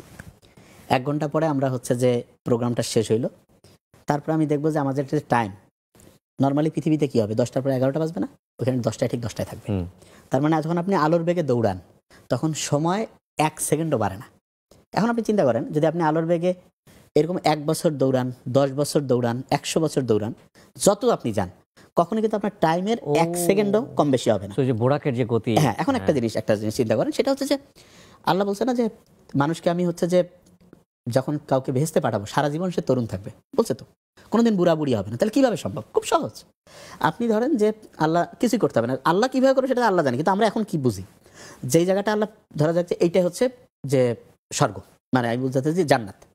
তো এই গোটাল জিনিসটা, এই পৃথিবী যে আছে এটা কিন্তু প্রতি সেকেন্ডে 29.76 কিলোমিটার বেগে দৌড়ায়, মানে প্রতি সেকেন্ডে প্রায় 30 কিলোমিটার বেগে দৌড়াচ্ছে। বুঝতে পারছেন? লাইটিং এর গতির মধ্যে নিয়ে আসবে। হ্যাঁ, এটাকে যদি আলোর গতিতে আপনি বুঝে গেছেন তাহলে কিন্তু 1 সেকেন্ডও বয়স বাড়বে না, 1 সেকেন্ডও বাড়বে না। আচ্ছা, এখন প্রশ্ন হলো যে ওই আইনস্টাইনের যে রিলেটিভ যে থিওরি, মানুষ কখনো পারবে, মানে মানুষ তো জানছে, হ্যাঁ মানুষ এটা পারবে কিনা। আচ্ছা, এখানে একটা ইন্টারেস্টিং পয়েন্ট আছে, পয়েন্টটা শুনলে একটু মজাই লাগবে। আপনি যদি আলোর বেগে দৌড়ান আপনি তখন আর কোনো বস্তু থাকবে না, তখন আপনি শক্তিতে পরিণত হয়ে যাবেন। ওকে, এই সময় এমসি স্কয়ার বলে একটা ফর্মুলা আছে, থিওরি আছে। আমি লুসি একটা সিনেমা দেখেছিলাম, আমি দেখেছিলাম আপনি, আমি তো ছবি LUCY, আপনারা পারলে দেখেন, এটা নেটফ্লিক্সে আছে। আচ্ছা, আমি এখন রিলেট করতে পারছি ছবিটাকে। ওয়াও, মানে হচ্ছে আপনি যখন আলোর বেগে দৌড়াবেন তখন হচ্ছে যে আপনি বস্তুতে থাকবেন না, তখন শক্তিতে পরিণত হয়ে যাবেন। এবং আইনস্টাইনের অসাধারণ কথাটা এইটা যে আপনার যে হচ্ছে বস্তু এবং শক্তি একটা আরেকটার হচ্ছে ভিন্ন রূপ। যেমন আপনি বরফ, পানি একটা কঠিন একটা তরল না, এরকম শক্তি আর বস্তু, ধরেন যে এই ঘড়িটা বস্তু, তো এটা আলোর বেগে দৌড়ালে বস্তু থাকবে না, এটা শক্তিতে পরিণত হয়ে যাবে। তার মানে আল্লাহ যে বলেছেন কিয়ামতের সময় যে দুমড়ে মুচড়ে দিবে, সমস্ত কিছু সবকিছু এক করে দিবে, এগুলো সবই তো সত্য। 100%, কোনো সন্দেহ নাই। আপনি কোরআনে পড়বেন, জাস্ট একটু টাইমটা এদিক ওদিক করে দেওয়া, একটু কিচ্ছু না। আচ্ছা, আমি আপনাকে একটা জিনিস বলি, আপনি একটা জিনিস খেয়াল করবেন, কোরআনেই আল্লাহ বলে রাখছেন যে মানে ঊর্ধ্বাকাশের একদিন পৃথিবীর 50,000 বছরের সমান। একদম কত আগে, মানে এটা কিভাবে সম্ভব? তো মানুষ এটা কি হইতে পারে? 100% এখন তো আমরা জানি। আর আমি যেটা বলছিলাম, তার মানে টাইম সব জায়গায় একরকম না। এবং আইনস্টাইন যেটা বলছে সেটা হচ্ছে যে উনি টাইমটাকে আরেকটা ডাইমেনশন হিসাবে নিয়ে আসছেন। টাইম যে আছে, আমরা নর্মালি কি জানি যে সব জায়গায় টাইম একই থাকবে, এটাই তো বুঝি, কিন্তু না, টাইমটাকে উনি বলছে এটা হচ্ছে বেগের উপর নির্ভরশীল। বেগ কম বেশি করলে সময়ের হচ্ছে কম বেশি করা সম্ভব। তো এটা নিয়ে আমরা হচ্ছে যে যদি আমি হচ্ছে যে ভিডিও আকারে জিনিসটা একটু লিখে দিই তাহলে আরও মানুষ সহজে বুঝতে পারবে যে ব্যাপারটা কি। তার মানে মেরাজের যে ব্যাপারটা, যে থিওরি রিলেটিভ, যে মানে কথা আপেক্ষিকতার যে বিশেষ থিওরি এবং যে জেনারেল, এই দুইটাকে যদি আমরা ম্যাচিং করলে এটা ব্যাখ্যা করা সম্ভব। এটা নিয়ে আমরা ভিডিও আসবে, তখন একদম আরও ইজি ওয়েতে মানুষ বুঝতে পারবে যে এটা পসিবল। তার মানে আল্লাহ করছেন কোনো কিছু আনসাইন্টিফিক না। যেমন আপনি দেখবেন ওই চাঁদ যে আল্লাহ মোহাম্মদ সাল্লাল্লাহু আলাইহি ওয়াসাল্লাম দ্বিখণ্ডিত করছে, এটা বিস্ময়কর লাগে না? কেমন করে চাঁদ করবে? আঙুলের ইশারায়। আচ্ছা, আপনি কি জানেন যে আপনার আমার বডি থেকে সব প্রতি মুহূর্তে কিন্তু রশ্মি বের হচ্ছে, প্রতি মুহূর্তে। এই রশ্মিটার একটা স্পেশাল নামও আছে, MIR, মিডল ইনফ্রারেড। এবং আমরা জানি যে কোনো রশ্মির একটা শক্তি আছে। এখন প্রশ্ন হলো শক্তিটা কেমন হবে? তো শক্তিটা এটা কিন্তু আল্লাহ চাইলে, মোহাম্মদ সাল্লাল্লাহু আলাইহি ওয়াসাল্লাম দোয়া করলো, উনি আঙ্গুলের ইশারা করলো, ওইখান থেকে যে শক্তিটা যাবে, সেই শক্তিটা যদি এত মানে যে রশ্মিটা যাবে সেটা যদি পাওয়ারফুল হয় তাহলে অবশ্যই, কেন আপনি রিমোট দিয়ে দেখেন না যে একটা সফটওয়্যার চেঞ্জ করে ফেলা যাচ্ছে না, চ্যানেল চেঞ্জ করতে পারতেছেন না, যাচ্ছে তো। সেরকম করে উনি যে ইশারা করলো, সেই ইশারার মধ্যে আল্লাহ যদি চায় যে এমন শক্তি নিয়ে আসবো যে ওই শক্তি দিয়ে পুরা চাঁদের বিভক্ত করার মতো যে শক্তি, সেটার মধ্যে আল্লাহ চাইলে দিয়ে দিতে পারে এবং গতিটা দিতে পারেন। এটা আরেকটা এক্সাম্পল দিতে বুঝতে পারবেন। এই যে উপর থেকে যে ওই যে আবাবিল পাখি যে ফেলছিল পাথরের টুকরা, অনেকের মাথায় প্রশ্ন আসবে না ভাই পাথরের টুকরা পড়লে হাতি জ্বলে ছাই হয়ে যাবে, এটা কিভাবে সম্ভব? খুব সহজ। আপনি খেয়াল করেন একটা বস্তু যখন উপর থেকে পড়ে প্রতি মুহূর্তে কিন্তু তার গতিবেগ 9.8 মিটার পার সেকেন্ড স্কয়ার বেগে বাড়তে থাকে প্রতি মুহূর্তে। এখন এটা যত উপর থেকে পড়বে তার বেগ তত বাড়বে। এমনকি আপনি শুনলে অবাক হবেন যে একটা ছোট্ট বালুকণা এইটা যদি আমি মানে একেবারে সূর্যের মতো উঁচু থেকে ফেলি, যেখান থেকে আলো আসতে মাত্র মনে করেন 8 মিনিট লাগে টাইম, 8 মিনিট 20 সেকেন্ড, ওইখান থেকে আসলে আপনি আমি না একটা বলা যেতে পারে যে বিল্ডিং ধ্বংস হয়ে যেতে পারে। একটা ছোট্ট বালু দিয়ে কি একটা বিল্ডিং ধ্বংস হয়? কিন্তু এত গতিবেগ প্রাপ্ত হবে যে একটা বিল্ডিং মুহূর্তের মধ্যে ধ্বংস হয়ে যেতে পারে। তাহলে আল্লাহ যদি ওই যে পাখিদের পাঠিয়েছে সেই পাখিদের যত উঁচু থেকে ওই পাথরটা সে ফেলবে তত সেটার মধ্যে শক্তি তৈরি হবে। কারণ এটা সায়েন্স তো বলতেছে একটা বস্তু যখন উপর থেকে পড়ে প্রতি মুহূর্তে তার গতিবেগ বাড়তে পারে। কিন্তু এই যে আপনার ইয়াজুজ মাজুজ দাজ্জাল এই যে গল্পগুলো, যেগুলো তো অনেকেই মনে করেন এগুলো কল্প কাহিনীর মতো শুনতে মনে হয়, এগুলো কি সায়েন্স দিয়ে ব্যাখ্যা করা সম্ভব? আচ্ছা, ইয়াজুজ বাই দ্য ওয়ে অনেকে আমার এই প্রশ্ন শুনে হয়তো ক্ষুব্ধ হবেন ধর্মীয় জায়গা থেকে, কিন্তু একজন উপস্থাপক হিসেবে আমার এই প্রশ্ন করাগুলো দায়িত্ব, কারণ এগুলো ব্যক্তিগতভাবে নেওয়ার কিছু নেই আসলে, কারণ আমি নিজেও বিলিভার।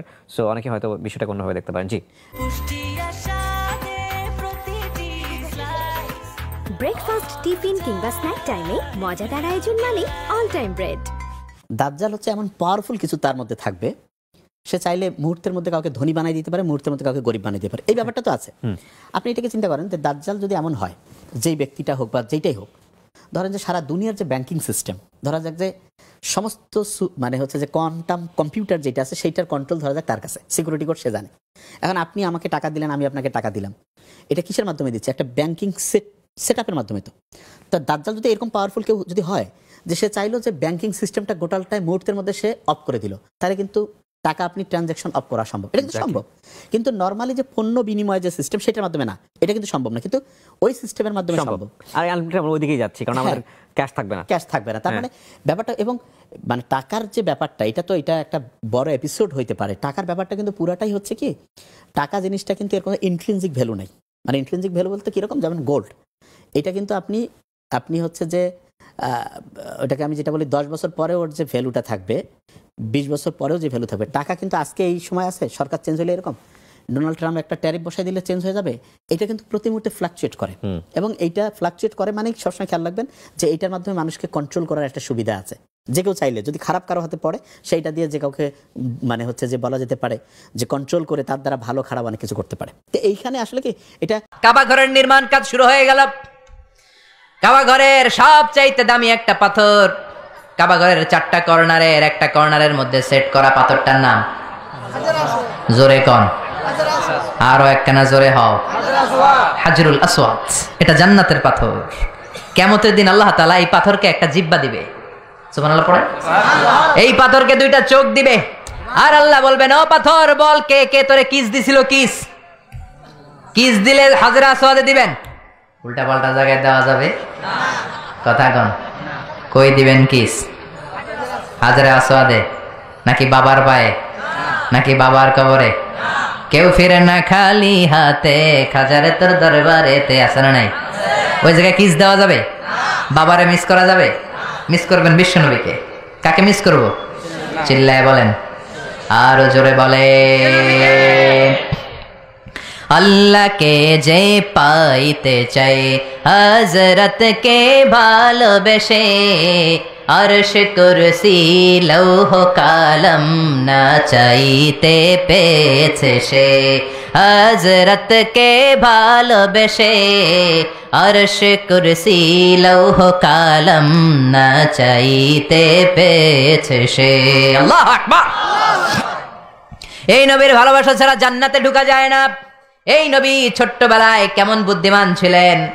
কাবা ঘরের নির্মাণ কাজ শুরু হয়ে গেল। কাবা ঘরের 4টা কর্নারের একটা কর্নারের মধ্যে একটা পাথর আছে, পাথরটার নাম কি?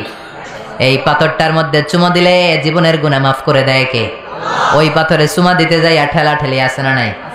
ধাক্কা ধাক্কি আছে না নাই? হজ করছেন, উমরা করছেন, কারা হাত তোলেন? অনেকে করছেন। ধাক্কা ধাক্কি আছে না? আছে। মানুষ কি যে ধাক্কা ধাক্কি করে, এটা ঠিক না।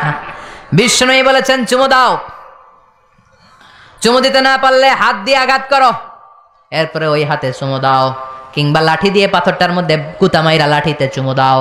আর ধাক্কা ধাক্কির কারণে দিতে না পারলে দূর থেকে এরকম হাত দিয়ে ইশারা করো, সুবহানাল্লাহ। তারপরও পাথরটা আপনার পক্ষে সাক্ষী দিবে, সুবহানাল্লাহ।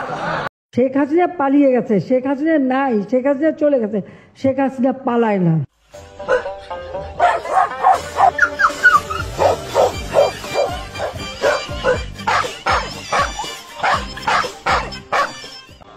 বেনামাজি কাফের,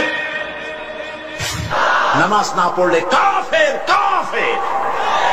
সালাত পড়ে না কাফের, সরাসরি কাফের।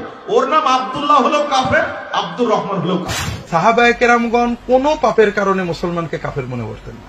মুসলমান পাপ করতে পারে, কিন্তু নামাজ তরককারীকে তারা কাফের মনে করে। যে সালাত পরিত্যাগ করলো 1 নম্বর শাস্তি, সে অমুসলিম। হচ্ছে যে সাহাবায়ে কেরাম কাফের মনে করতেন সালাত ত্যাগকারী। কেউ যদি ইচ্ছাকৃত সালাত ত্যাগ করে তাহলে সে কি কাফের। সালাত পরিত্যাগ করা কুফরি, যে সালাত আদায় করে না সে কাফের। এই পয়েন্টটা ভালো করে মনে রাখবেন। কোন জায়গায় কোরআনের একটি আয়াত অথবা রাসূলুল্লাহর হাদিস দেখাতে পারবেন না যে বেনামাজি মুসলিম এই কথাটি আছে। আল্লাহ বলেছে যদি তোমরা আল্লাহর ভালোবাসা পেতে চাও তাহলে রাসূলের অনুসরণ করো। রাসূল বলছে যে নিশ্চয়ই কাফের এবং মুশরিকের মধ্যে আর আমাদের মধ্যে পার্থক্য হচ্ছে নামাজ। যে নামাজ ত্যাগ করে সে কাফের হয়ে যায়। বেনামাজিরা জানবে কি করে সালাত ত্যাগ করলে যে মানুষ ইসলাম থেকে খারিজ হয়, সেটা তো আলেমরাই জানে না। নামাজ যদি একেবারেই না পড়ে সে কাফের হয়ে যায়। ইচ্ছাকৃত নামাজ ত্যাগ করলে সে কাফের হয়ে যায়। যে নামাজ পড়ে না আহমদ বিন হাম্বলের মতে সে কাফের। মসজিদের ভিতরে ইমাম ও মুয়াজ্জিন ফেসবুক এবং ইউটিউব চালায়, ইহা শরীয়ত মতে জায়েজ আছে কি না? ইমাম মুয়াজ্জিন মসজিদে কি করে ভাই? ইউটিউব চালায়, এটা শরীয়ত সম্মত জায়েজ আছে। ওলামায়ে কেরামকে যদি কেউ সম্মান না করে, বাপের মতো করে, মুরব্বীর মতো করে সম্মান না করে, বয়সে ছোট হতে পারে, ইলমের কারণে যদি তাকে আপনি মর্যাদা না দেন, নবী সাল্লাল্লাহু আলাইহি সাল্লাম বলেছেন সে আমার উম্মত না। কথা কি বুঝাতে পারছি? ইউটিউব ফেসবুক মসজিদে চালানো জায়েজ আছে কিনা? যেটা বাহিরে চালানো জায়েজ সেটা ভিতরে চালানো যায়। কৃতদাসীর সাথে সবার ছাড়া বিয়ে ছাড়া সবাস করা জায়েজ। কৃতদাসীর সাথে সবার ছাড়া বিয়ে ছাড়া সবাস করা জায়েজ। মূলত আসলে কৃতদাসী তারা স্ত্রীর মতোই। আর এ বিষয়ে আমরা এর আগেও বারবার বলেছি, একটু লম্বা কথা বলতে হয়, শর্ট ভার্সনে এত কথা বলা মুশকিল। সংক্ষেপে এতটুকু জেনে রাখি যে কৃতদাসী এরা সাধারণত যুদ্ধবন্দী যারা, তাদেরকে কৃতদাসী বলা হয়। সেটাই হলো যে কৃতদাসী।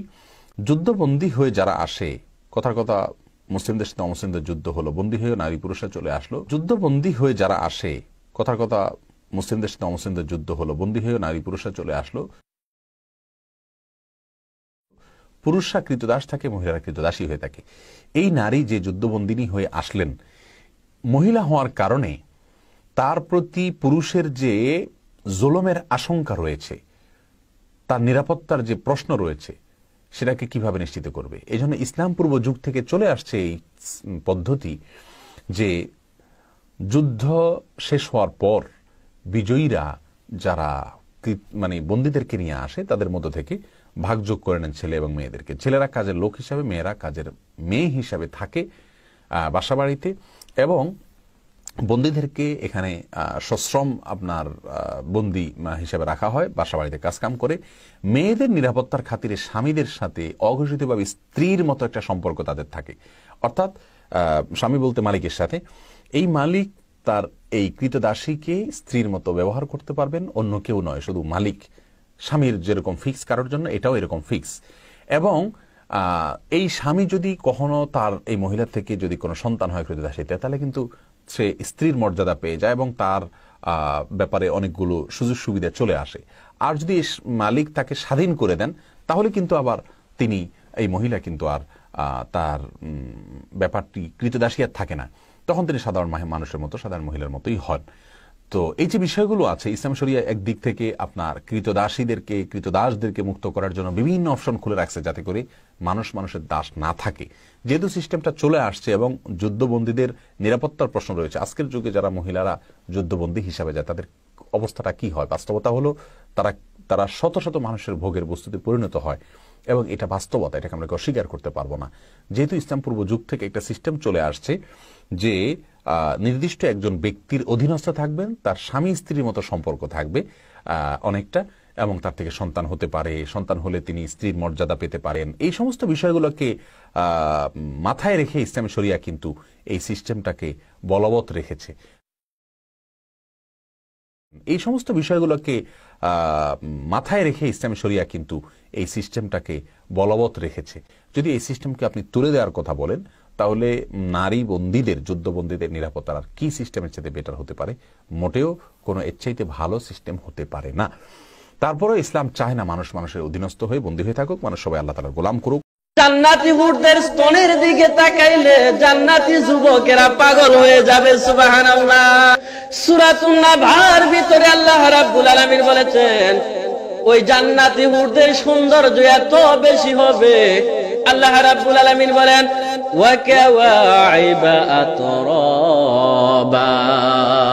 জান্নাতি হুরেরা তারা সমবয়স্ক হবে। এই জান্নাতি হুররা এত সুন্দর হবে, তাদের স্তনগুলি উঁচু হবে, সুডৌল হবে।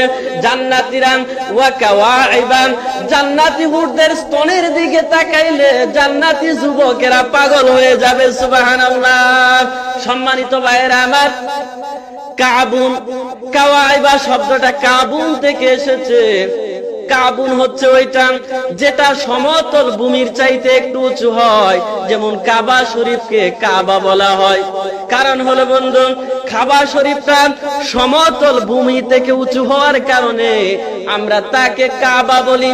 এই জন্য পায়ের গিরাকে আরবিতে কাবুন বলা হয়, কারণ শরীরের অন্য অংশ থেকে এই অংশটা উঁচু হওয়ার কারণে তাকে কাবুন বলা হয়। যেমন ওয়া আরজুলাকুম ইলাল কাবাইন। সম্মানিত ভাইরা আমার, কাবুন থেকে এসেছে কাইবাতুন শব্দের বহু বচন হচ্ছে কাওয়াইবা। আল্লাহ রাব্বুল আলামিন বলেছেন, জান্নাতি হুরদের স্তনগুলা উঁচু হবে, সুদর্শন হবে, দেখতে মন চাইবে। কারণ হলো বন্ধু, আমরা দুনিয়ার জমিনের দিকে একটু লক্ষ্য করি। দুনিয়ার জমিনে যেই সমস্ত সুরসী সুন্দরী রূপসী নারীগুলো আছে, তাদের চেহারা অত্যন্ত সুন্দর, কিন্তু বুকের অংশটুকু যদি লেভেল হয়ে যায়, যদি সমান হয়, তার দিকে যুব সমাজের কোনো আকর্ষণ থাকে না। আল্লাহ রাব্বুল আলামিন মানুষের রুচি অনুধাবন করতে পারেন। এই জন্য আল্লাহ রাব্বুল আলামিন বলেছেন, জান্নাতের যে হুরদের ব্যবস্থা আমি আল্লাহ করে রেখেছি, তাদের বুকের অংশটা উঁচু হবে। সুবহানাল্লাহ। হুজুররা ফতোয়া দেন গান বাদ্য হারাম, ছবি আঁকা হারাম, নাটক সিনেমা হারাম ইত্যাদি। আচ্ছা, এসব ফতোয়ার ফলে মুসলমানদের সমাজে কি একদিনের জন্য গান গাওয়া, নাটক সিনেমা দেখা বন্ধ থাকছে? না, একদিনের জন্য বন্ধ থাকে নাই। তাহলে এসব ফতোয়া দিয়ে আসলে কি হয়? আসলে এসব ফতোয়া দিয়ে একটা কাজই হয়, সেটা হলো ইসলামী মাইন্ডের লোকেরা সাংস্কৃতিক অঙ্গন থেকে দূরে সরে যায়। হয়তো একজন মুসলমানের গানের গলা ভালো ছিল, ভালো গান গাইতে পারতেন, একজন ভালো গিটার বাজাইতে পারতেন, একজন ভালো ছবি আঁকতে পারতেন, একজন ভালো অভিনয় করতে পারতেন, একজন ভালো সিনেমা বানাইতে পারতেন। যেহেতু তারা ইসলামী মাইন্ডের লোক, তাই স্বাভাবিকভাবে তাদের কাজগুলা হয়তো শালীন, মার্জিত ও সুস্থ ধারার কাজ। কিন্তু ওই যে হুজুরদের পাইকারি ফতোয়া দেয়া আছে, সেজন্য এসব ইসলামী মাইন্ডের লোকেরা সাংস্কৃতিক কর্মকাণ্ডে জড়িত হয় না। এগুলাকে তারা গুনাহের কাজ মনে করে। আর সেই সুযোগে ধর্মহীন ইসলাম বিদ্বেষীরা সাংস্কৃতিক অঙ্গনে একচেটিয়া রাজত্ব কায়েম করে ফেলছে। তারা এখন গানের মাধ্যমে, নাটক সিনেমার মাধ্যমে ইসলাম বিরোধী মূল্যবোধ প্রচার করতেছে। করবেই তো, আপনি কেন তাদেরকে সেই সুযোগ করে দিলেন? আপনি কেন নিজে নাটক সিনেমা বানাইলেন না? এখন আপনি বসে বসে ওয়াজ শোনেন, আর আপনার সন্তান ঘরের দরজা লাগাই দিয়ে মোবাইলে অশ্লীল ওয়েব সিরিজ দেখে। প্রশ্ন একটা একটা করে আসলে আমার উত্তর দেওয়া সহজ হবে। Quiet, please. আমরা বাংলাদেশ জাতীয়তাবাদী দলের পক্ষ থেকে আজকে জাতীয় স্থায়ী কমিটির সদস্যবৃন্দ, যথাক্রমে ব্যারিস্টার জমিরুদ্দিন সরকার সাহেব, উদ্বেগের কারণগুলো, আমাদের কনসার্নগুলো আমরা জানিয়েছি। এবং প্রধান যে বিষয়টি ছিল সেটি হচ্ছে যে নির্বাচনের সুনির্দিষ্ট রোডম্যাপ, ডিসেম্বরের মধ্যে নির্বাচন যদি না হয়, তাহলে দেশে যে রাজনৈতিক পরিস্থিতি, অর্থনৈতিক পরিস্থিতি এবং সামাজিক আরো খারাপের দিকে যাবে, সেটা তখন নিয়ন্ত্রণ করা বেশ কঠিন হবে। আপনাদের অবস্থান কি হবে স্যার? আপনারা যে বলছিলেন, বারবার বলছিলেন যে আপনারা ডিসেম্বরের মধ্যে নির্বাচন চান। মাননীয় প্রধান উপদেষ্টা আজকে আপনি যেটা বললেন যে আপনাদেরকে সুনির্দিষ্ট কিছু বলেননি, তো আপনারা সন্তুষ্ট না? আপনাদের অবস্থানটা কি হবে? আমরা আবার আপনাদের সামনে আসবো, আলোচনা করে দলের সঙ্গে, দলের অন্যান্য মিত্র দল আছে তাদের সঙ্গে আলোচনা করে তখন আবার আপনাদের সামনে আমরা। ফেব্রুয়ারি 10 তারিখে এসেছিলেন, তখন বলেছিলেন আপনি দেরি হয়ে ডিসেম্বর নাগাদ নির্বাচন হতে পারে। আশ্বস্ত হয়েছিলেন। 2 মাস পরে এসে বললেন ডিসেম্বর থেকে জানুয়ারি। সময় কি প্রলম্বিত হচ্ছে বলে মনে করছেন আপনারা? ডিসেম্বর থেকে জানুয়ারি না, জুন। না, ডিসেম্বরও হতে পারে। এটা ডিসেম্বরের কথাই বলা হয়েছে। উনি এই কথা বলেননি যে ডিসেম্বরে হবে না। কিন্তু জুন পর্যন্ত নিয়েছেন। আমরা এই কথাটা পরিষ্কার করে বলেছি যে hour cut out time is December. এটা তো আমি বলতে পারবো না, ওনারা স্যার আপনাদের আগের বৈঠকে বলা হয়েছিল উনি প্রশ্ন একটা একটা করে আসলে আমার উত্তর দেওয়া সহজ হবে।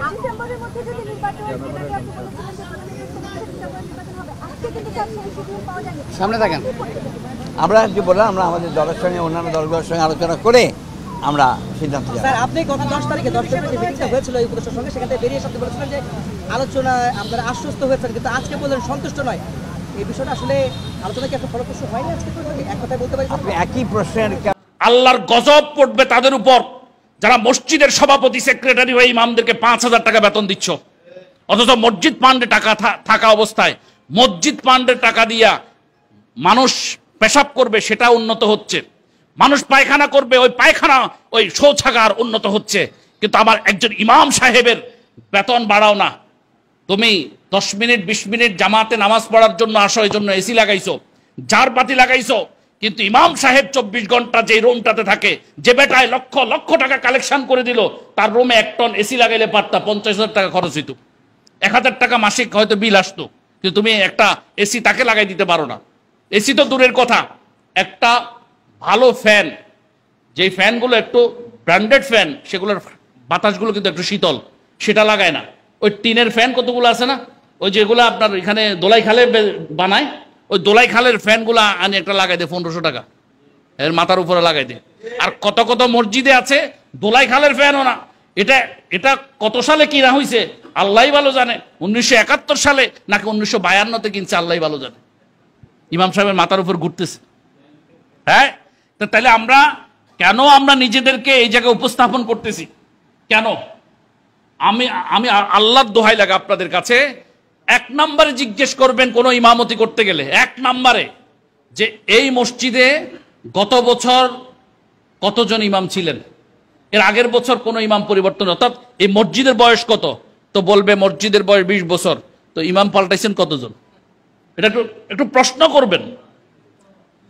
ওয়াল্লাহি যদি আপনি এই প্রশ্ন করেন না করে যান ঢুকেন, তো কালকে একজনকে ফাঁসা বেড়ে লাথি মেরে বের করছে, আপনাকে ওই জায়গা মতো দিয়ে বের করবে।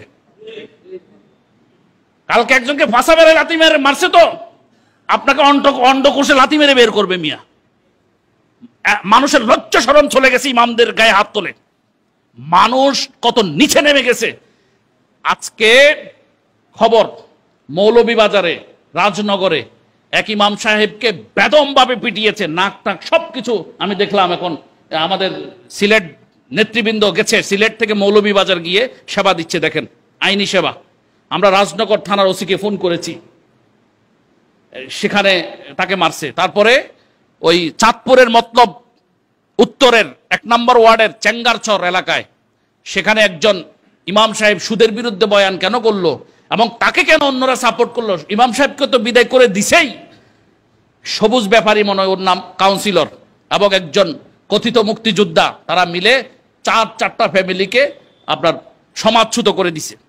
তো আল্লাহর ওয়াস্তে নিজেকে বেইজ্জতির জায়গায় নিবেন না। আমি জানি এই চেয়ারটাতে বসলে আমাকে কিছুক্ষণ পরে একজন লাথি মেরে উঠাই দিবে, আমি এখানে কেন বসলাম। এজন্য আপনিও যদি না যান, আমিও যদি না যাই, আব্দুল হাই সাহেব না যায়, আব্দুল সাত্তার ভাই না যায়, আব্দুল কাহার ভাই না যায়, আব্দুল জব্বার ভাই না যায়, আব্দুল করিম ভাই যদি না যায়, আব্দুর রহিম ভাই যদি না যায়, কোন ভাই যদি না যায়, তার নামাজ কোথায় কে পড়ায় আমরা দেখে নেব। নামাজের ইমামতি এখানে, হ্যাঁ প্রশ্ন আসতে পারে, এটা কি কথা বললেন হুজুর, নামাজ পড়াবে না? মুনাফেক, যেই লোকগুলো মুনাফেকিতে নেফাকিতে তাদের অন্তর ভরপুর, সেখানে কোনো মুমিন ইমানদার নামাজ পড়াইতে এটা তার জন্য শোভনীয় হতে পারে না। কি করে 1 বছরে 10 জন ইমাম পরিবর্তন করো?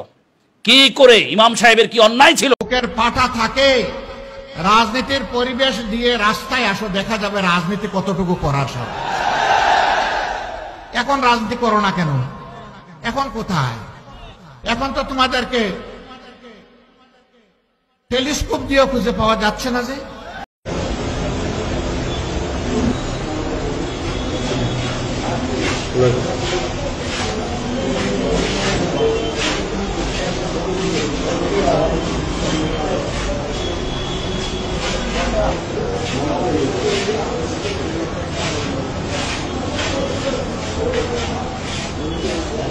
এই